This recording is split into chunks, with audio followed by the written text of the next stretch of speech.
Bayangkan sebuah dunia di mana kota-kota megah tiba-tiba terbakar dan kerajaan besar lenyap dalam hitungan dekade saja. Sekitar tahun 1200 sebelum Masehi, peradaban paling maju di kawasan Mediterania mengalami kehancuran total yang misterius. Tidak ada peringatan, hanya reruntuhan yang tersisa untuk kita pelajari ribuan tahun kemudian. Mengapa masa keemasan ini berakhir begitu tragis dan cepat? Mari kita telusuri jejak-jejak kehancuran yang mengubah wajah sejarah manusia selamanya. Bersiaplah, karena kisah ini akan membawa kita ke ambang kiamat kuno.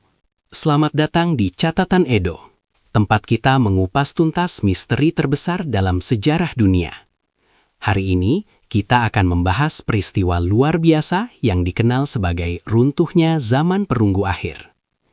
Kita akan melihat bagaimana kekuatan besar seperti Mesir dan Het saling terhubung sebelum semuanya hancur.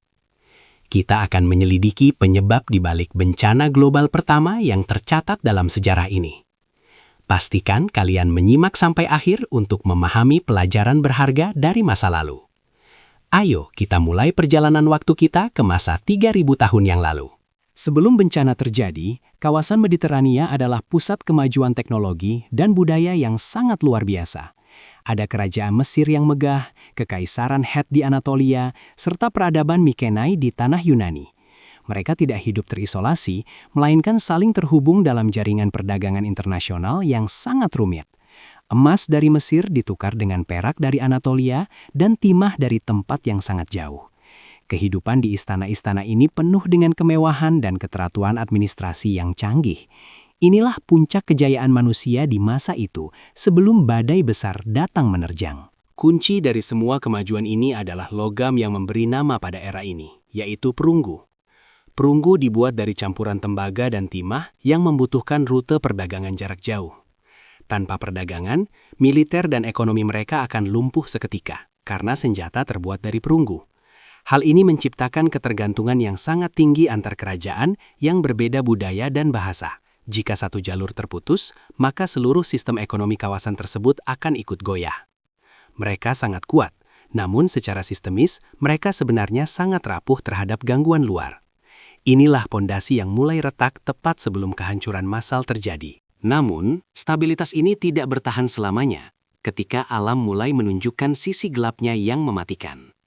Penelitian terbaru menunjukkan bahwa terjadi perubahan iklim yang ekstrim di seluruh wilayah Mediterania Timur. Kekeringan panjang melanda lahan-lahan pertanian yang dulunya sangat subur dan menjadi lumbung pangan. Gandum gagal tumbuh, dan persediaan air mulai mengering secara drastis di banyak kota besar. Tanpa makanan, stabilitas sosial mulai retak, dan keputusasaan mulai menyebar di kalangan rakyat jelata. Kelaparan menjadi musuh pertama yang tidak bisa dilawan dengan pedang perunggu sehebat apapun. Kelaparan yang meluas ini memicu gelombang migrasi besar-besaran yang tidak pernah terbayangkan sebelumnya. Orang-orang meninggalkan rumah mereka untuk mencari tanah yang masih bisa memberikan kehidupan bagi keluarga mereka. Kerumunan orang yang putus asa ini mulai bergerak melintasi batas-batas kerajaan dan menciptakan konflik. Mereka bukan sekadar pengungsi, melainkan massa yang terpaksa bertarung demi bertahan hidup setiap harinya. Struktur pemerintahan mulai kewalahan menghadapi masuknya ribuan orang asing ke wilayah kedaulatan mereka. Ketegangan meningkat dan percikan api konflik mulai menyala di setiap perbatasan wilayah. Di tengah kekacauan ini, muncullah kelompok misterius yang dalam catatan Mesir disebut sebagai orang laut. Identitas asli mereka masih menjadi perdebatan hangat di kalangan sejarawan hingga saat ini. Mereka adalah konfederasi pelaut yang menyerang kota-kota pesisir dengan keganasan yang luar biasa mematikan. Kapal-kapal mereka muncul di ufuk timur, membawa prajurit yang siap menjarah dan menghancurkan apa saja. Serangan mereka sangat cepat, terorganisir, dan sulit diprediksi oleh militer tradisional kerajaan besar. Kehadiran mereka menjadi katalisator utama yang mempercepat runtuhnya tatanan dunia zaman perunggu. Kekaisaran Het yang pernah menjadi rival terberat Mesir, menjadi salah satu korban pertama yang tumbang. Ibu kota mereka, Hattusa, yang dikelilingi tembok raksasa, akhirnya tidak mampu menahan beban tekanan. Catatan diplomatik terakhir menunjukkan permintaan bantuan pangan yang sangat mendesak kepada kerajaan-kerajaan tetangga. Namun, bantuan tidak pernah datang dan kota itu akhirnya terbakar habis dan ditinggalkan selamanya. kejayaan bangsa Het lenyap dari peta sejarah, meninggalkan puing-puing sunyi di dataran tinggi Anatolia. Ini adalah peringatan keras bahwa bahkan kekaisaran terkuat pun bisa jatuh dalam sekejap mata. Di Yunani, peradaban Mykenai yang terkenal dengan kisah Troynya juga mengalami nasib yang sama mengerikannya. Istana-istana megah di Mykenai, di Rins, dan Pylos semuanya hancur secara sistematis dalam waktu singkat. Bukan hanya karena serangan luar, tetapi juga kemungkinan adanya pemberontakan internal dari rakyat yang tertindas. Sistem penulisan mereka yang disebut Linear B hilang sama sekali karena tidak ada lagi juru tulis yang hidup. Yunani memasuki masa yang kita kenal sebagai zaman kegelapan, yang berlangsung selama berabad-abad. Seni, literasi, dan arsitektur canggih seolah menguap begitu saja dari ingatan kolektif masyarakat Yunani. Kota pelabuhan Ugarit di Levan meninggalkan catatan yang sangat menyedihkan sebelum kehancurannya yang total. Raja Ugarit menulis surat kepada Raja Siprus, memohon bantuan karena pasukan dan kapalnya sedang berada di tempat lain. Dia menulis bahwa musuh sudah membakar desa-desa dan melakukan kerusakan hebat di negerinya yang malang. Surat itu ditemukan masih tersimpan di dalam oven pemanggangan, menunjukkan bahwa musuh datang sebelum surat sempat dikirim. Ugarit dihancurkan begitu parah sehingga kota itu tidak pernah dibangun kembali selama ribuan tahun lamanya. Ini adalah bukti nyata betapa cepatnya malapetaka itu datang menghampiri mereka tanpa ampun. Hanya Mesir di bawah pimpinan Firaun Rameses III yang berhasil bertahan dari gempuran hebat orang laut ini. Dalam pertempuran Delta yang legendaris, Mesir berhasil menjebak kapal-kapal musuh di muara Sungai Nil yang sempit. Pasukan panah Mesir menghujani musuh dari darat, sementara kapal Mesir menabrak armada orang laut yang kebingungan. Kemenangan ini menyelamatkan Mesir dari kehancuran total, namun harganya sangat mahal bagi ekonomi mereka. Mesir tidak pernah lagi mencapai puncak kejayaan yang sama seperti pada masa sebelumnya setelah perang itu. Kekaisaran mereka melemah secara perlahan hingga akhirnya menjadi bayang-bayang dari masa lalu yang gemilang. Lalu apa sebenarnya yang menyebabkan semua ini terjadi secara bersamaan di wilayah yang begitu luas? Sejarawan menyebutnya sebagai kegagalan sistem berantai, di mana banyak faktor saling memperburuk satu sama lain. Gempa bumi, kekeringan, migrasi, pemberontakan, dan serangan luar terjadi dalam periode waktu yang sangat berdekatan. Jika hanya satu bencana, mungkin mereka bisa bertahan, tapi kombinasi semuanya benar-benar melumpuhkan mereka. Bayangkan sebuah tumpukan kartu yang jika satu bagian ditarik, maka seluruh bangunan akan runtuh berantakan. Inilah yang terjadi pada tatanan dunia internasional di tahun 1200 sebelum Masehi yang malang. Salah satu dampak paling nyata dari keruntuhan ini adalah berhentinya produksi perunggu secara massal di kawasan itu. Karena jalur perdagangan timah terputus, orang-orang mulai mencari alternatif logam lain yang lebih mudah ditemukan. Inilah yang kemudian memicu transisi umat manusia menuju apa yang kita kenal sekarang sebagai zaman besi. Besi memang lebih sulit diolah, namun bahan bakunya tersedia melimpah di banyak tempat tanpa perlu impor. Jadi, di balik kehancuran yang mengerikan ini, lahirlah inovasi teknologi baru yang akan mendominasi masa depan. Kebutuhan mendesak memaksa manusia untuk beradaptasi dan menemukan cara baru untuk terus bertahan hidup. Selama ratusan tahun setelahnya, banyak wilayah di Mediterania mengalami penurunan populasi yang sangat signifikan dan drastis. Kota-kota besar yang tadinya dihuni puluhan ribu orang berubah menjadi desa-desa kecil yang sangat sunyi. Pengetahuan tentang cara membangun struktur batu raksasa hilang, digantikan oleh gubuk-gubuk kayu sederhana yang rapuh. Perdagangan internasional terhenti total, membuat setiap komunitas harus hidup mandiri dengan apa yang ada di sekitar mereka. Dunia menjadi tempat yang jauh lebih kecil, lebih berbahaya, dan lebih terisolasi bagi mereka yang bertahan hidup. Butuh waktu yang sangat lama bagi peradaban untuk bisa bangkit kembali dari keterpurukan ini. Arkeologi modern terus mengungkap bukti baru tentang betapa dahsyatnya peristiwa keruntuhan zaman perunggu ini bagi dunia. Lapisan abu yang tebal ditemukan di hampir semua situs kota besar dari periode ini di seluruh Mediterania. Analisis serbuk sari purba mengonfirmasi adanya periode kekeringan ekstrem yang berlangsung selama lebih dari 150 tahun. Tulang belulang manusia yang ditemukan di reruntuhan menunjukkan tanda-tanda kekurangan gizi dan trauma akibat peperangan. Setiap penemuan baru memperkuat teori bahwa ini adalah salah satu bencana kemanusiaan terbesar yang pernah ada. Kita masih belajar banyak dari timbunan tanah dan debu masa lalu yang sangat berharga ini. Namun di tengah kegelapan zaman kegelapan itu, benih-benih peradaban baru sebenarnya mulai tumbuh secara perlahan. bangsa Fenisia mulai muncul sebagai pelaut ulung yang akan menghubungkan kembali dunia yang terputus melalui perdagangan. Bangsa Ibrani mulai membentuk identitas mereka sendiri di tanah Kanaan yang sedang bergejolak dan berubah. Di Yunani, komunitas-komunitas kecil mulai berevolusi menjadi cikal bakal negara kota atau polis yang akan melahirkan demokrasi. Keruntuhan ini membersihkan panggung lama dan memberikan ruang bagi aktor-aktor baru untuk membuat sejarah. Tanpa keruntuhan zaman perunggu, mungkin dunia klasik yang kita kenal sekarang tidak akan pernah ada. Pelajaran yang bisa kita ambil adalah betapa rapuhnya sistem global yang saling bergantung satu sama lain secara berlebihan. Ketika rantai pasokan rusak dan iklim berubah, peradaban yang paling kuat sekalipun bisa mengalami keruntuhan. Di dunia modern sekarang, kita juga sangat bergantung pada jaringan global untuk energi, pangan, dan teknologi tinggi. Apakah kita saat ini sedang menghadapi risiko yang sama dengan para raja di zaman perunggu dulu? Sejarah bukan hanya tentang masa lalu, tapi juga cermin untuk melihat masa depan dan mempersiapkan diri. Kita harus waspada terhadap tanda-tanda ketidakstabilan sistemik yang mungkin muncul di sekitar kita. Banyak ilmuwan sekarang mencoba memodelkan bagaimana krisis zaman perunggu ini bisa terjadi dengan simulasi komputer yang rumit. Mereka memasukkan data iklim, ketersediaan pangan, dan rute perdagangan untuk melihat titik lemah sistem tersebut. Hasilnya mengejutkan, sistem tersebut memang sangat rentan terhadap gangguan kecil yang bertumpuk menjadi besar. Hal ini memberikan kita perspektif baru tentang pentingnya ketahanan atau resiliensi dalam membangun sebuah negara. Kita belajar bahwa keberagaman sumber daya jauh lebih aman daripada ketergantungan pada satu jalur perdagangan saja. Pengetahuan ini sangat krusial bagi keberlangsungan hidup peradaban kita di masa depan yang tidak pasti. Kisah tentang orang laut tetap menjadi bagian paling menarik dan misterius dalam narasi keruntuhan yang luas ini. Siapa mereka sebenarnya? Apakah mereka korban dari perubahan iklim yang terpaksa menjadi bajak laut untuk makan? Ataukah mereka adalah prajurit bayaran yang memberontak terhadap tuan-tuan mereka yang dulu sangat berkuasa? Jawaban pastinya mungkin tidak akan pernah kita ketahui secara utuh, karena kurangnya catatan tertulis yang selamat. Namun, nama mereka akan selalu diingat sebagai pembawa petaka bagi kekaisaran-kekaisaran kuno yang sombong. Mereka adalah pengingat bahwa kekuatan besar bisa dikalahkan oleh massa yang merasa tidak punya masa depan.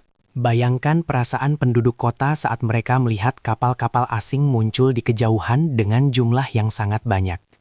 Ketakutan yang mencekam pasti menyelimuti jalan-jalan kota yang biasanya ramai dengan aktivitas perdagangan yang damai. Mereka tidak tahu bahwa ini adalah akhir dari cara hidup yang telah dijalani nenek moyang mereka selama berabad-abad. Harta benda dikubur di bawah lantai rumah dengan harapan bisa diambil kembali setelah kekacauan berakhir. Namun banyak dari timbunan harta itu tetap terkubur selama 3.000 tahun karena pemiliknya tidak pernah kembali.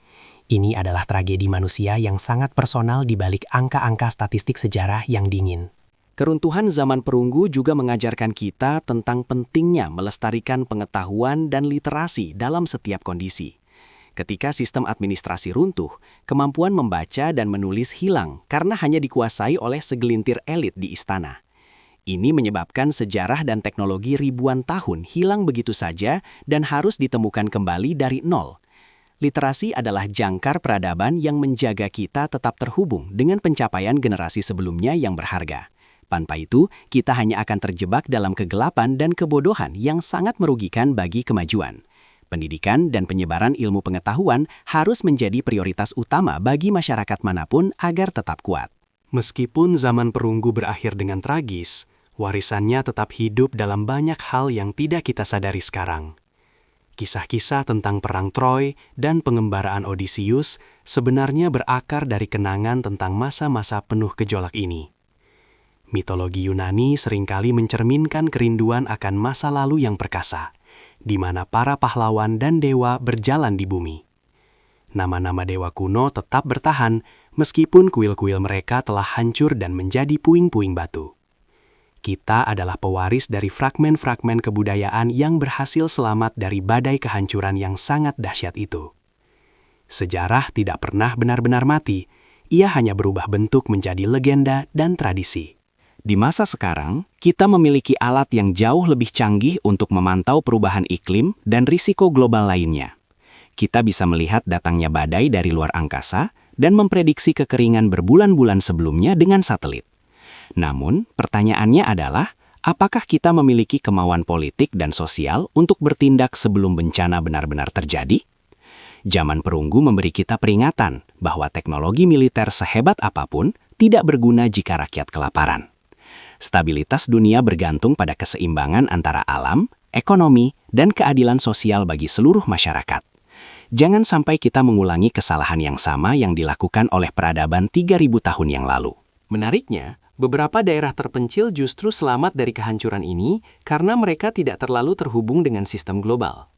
Komunitas-komunitas kecil yang mandiri secara pangan mampu bertahan hidup meskipun perdagangan internasional di sekitar mereka berhenti. Ini menunjukkan bahwa kemandirian lokal memiliki nilai strategis yang sangat tinggi di masa krisis yang besar.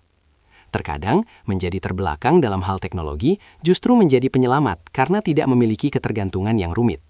Tentu kita tidak ingin kembali ke masa lalu, tapi kita bisa belajar menyeimbangkan kemajuan dengan kemandirian. Struktur yang terlalu kompleks seringkali menjadi struktur yang paling mudah hancur dalam guncangan. Saat kita melihat kembali reruntuhan Hattusa atau Mycenae, kita harus merenungkan tentang ketidakkekalan kekuasaan manusia di bumi. Tembok-tembok tinggi yang mereka bangun dengan susah payah akhirnya tidak mampu melindungi mereka dari perubahan zaman. Keagungan nama mereka sekarang hanya bisa ditemukan di buku-buku sejarah dan museum yang dingin. Ini adalah pengingat rendah hati bahwa kita semua adalah bagian dari siklus besar alam yang terus berputar. Apa yang kita bangun hari ini mungkin akan menjadi misteri bagi arkeolog di masa depan yang sangat jauh. Mari kita hargai setiap momen kemajuan yang kita miliki sekarang dengan rasa syukur yang mendalam. Beberapa teori alternatif juga menyebutkan peran teknologi perang baru sebagai penyebab keruntuhan yang sangat cepat ini. Munculnya infanteri ringan dengan senjata lempar dan pedang panjang yang lebih efisien merusak dominasi kereta perang yang mahal. Kereta perang, yang merupakan tank zaman perunggu, menjadi tidak berdaya di medan yang sulit melawan pasukan gerilya. Ini adalah contoh bagaimana inovasi militer yang sederhana bisa meruntuhkan struktur kekuasaan yang sudah mapan selama berabad-abad. Perubahan cara berperang seringkali mencerminkan perubahan besar dalam struktur sosial dan politik sebuah bangsa. Militer yang kaku dan tidak mau beradaptasi akan selalu kalah oleh inovasi yang lebih lincah. Setelah melewati masa kegelapan yang panjang, Mediterania akhirnya bangkit kembali dengan semangat yang benar-benar baru dan segar. Abjad Fenisia yang sederhana mulai menggantikan sistem tulisan hieroglif dan paku yang sangat sulit dipelajari. Ini memungkinkan lebih banyak orang untuk bisa membaca dan menulis, yang pada gilirannya mempercepat penyebaran ide. Perdagangan kembali berkembang, kali ini menjangkau wilayah yang lebih luas, hingga ke Gibraltar dan seterusnya. Fondasi dunia modern kita sebenarnya diletakkan di atas abu peradaban zaman perunggu yang sudah runtuh. Setiap akhir adalah awal dari sesuatu yang baru, asalkan kita memiliki keberanian untuk memulainya kembali. Jadi, runtuhnya zaman perunggu bukan sekedar cerita tentang kehancuran dan kematian yang sangat mengerikan bagi umat manusia. Ini adalah kisah tentang ketahanan manusia, tentang kemampuan kita untuk beradaptasi di tengah bencana yang paling gelap sekalipun. Ini adalah pengingat bahwa meskipun peradaban bisa jatuh, semangat manusia untuk terus hidup tidak akan pernah bisa dipadamkan. Kita terus belajar, terus membangun, dan terus mencari cara untuk menjadi lebih baik dari generasi yang sebelumnya. Terima kasih sudah mengikuti perjalanan panjang ini untuk memahami salah satu titik balik paling penting dalam sejarah. Semoga kisah ini memberi Anda perspektif baru tentang dunia tempat kita tinggal sekarang. Kami berharap video ini memberikan wawasan yang mendalam dan memicu rasa ingin tahu Anda lebih jauh tentang sejarah kuno. Masih banyak misteri lain di luar sana yang menunggu untuk kita ungkap bersama-sama di kanal ini. Apakah Anda punya teori sendiri tentang siapa sebenarnya orang laut yang misterius itu? Ataukah Anda berpikir ada faktor lain yang belum kita bahas secara mendalam dalam narasi singkat ini? Tuliskan pendapat Anda di kolom komentar di bawah. Kami salah ini mendengar perspektif dan ide menarik dari Anda semua. Mari kita terus berdiskusi dan belajar bersama tentang masa lalu kita yang sangat luar biasa ini. Terima kasih banyak telah menonton video ini sampai selesai. Dukungan kalian sangat berarti bagi kami untuk terus berkarya. Jangan lupa like jika Anda menyukai konten ini dan subscribe agar tidak ketinggalan update seru lainnya tentang misteri sejarah dunia. Bagikan juga video ini kepada teman-teman Anda yang menyukai sejarah agar kita bisa belajar bersama-sama. Sampai jumpa di video berikutnya dengan topik yang tidak kalah menarik dan penuh kejutan lainnya. Jangan lupa like dan subscribe untuk update seru lainnya. Salam sejarah dan teruslah mengeksplorasi dunia di sekitar Anda.